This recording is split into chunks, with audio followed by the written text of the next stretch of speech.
Hello, today I will be doing a video on Where She Lies. An elderly woman is in search of her missing daughter, who she believes was put up for adoption without her consent. This is a really messed up story about a woman named Peggy Phillips who suffered several decades without knowing what happened to her daughter. Her family did everything they could to get rid of their own daughter's baby, Darlin, in order to avoid shame on the family. In 1962, it was unforgivable for a woman to have a kid out of wedlock. This was very disturbing. It still hasn't sunk in that 1962 wasn't that long ago. That's around the time my parents were born, and women were facing legal discrimination at hospitals if they weren't married. I couldn't believe that a doctor could lie to a mother about her baby being dead and deformed and still be able to practice medicine. I did get a small chuckle when Peggy said that she threw an ashtray at this doctor. And you can't say he was just a product of his time, because there was another doctor that assured Peggy that her baby was fine and took her to see her daughter. So this doctor was perfectly sensible and a normal human being, while the other one was just an evil, sexist bastard. The whole story just seemed like something out of an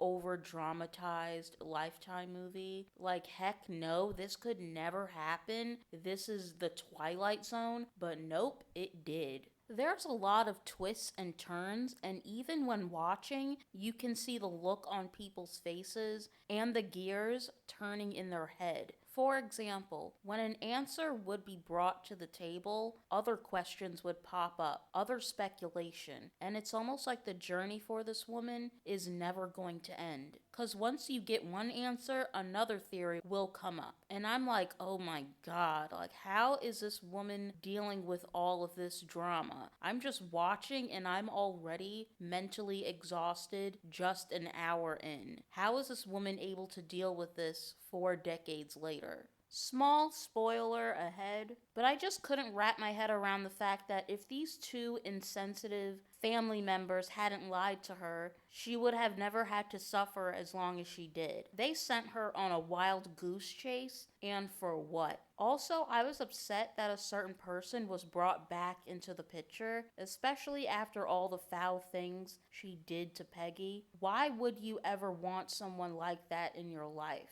Also, I was afraid that once Peggy found out about what really happened, she would cross over into crazy denial. Like, I was actually afraid for her. Like, she would not be able to get the closure that she desired because she was so in denial. Thankfully, it did not cross over into that. The documentary was well put together without being over dramatic like 2020. Not that I have any problem with that show, but this was very bare bones and just real. And I respect that. And I give it a 10 out of 10. It's just a very sad, heartbreaking story. And I really do wish that family all the best.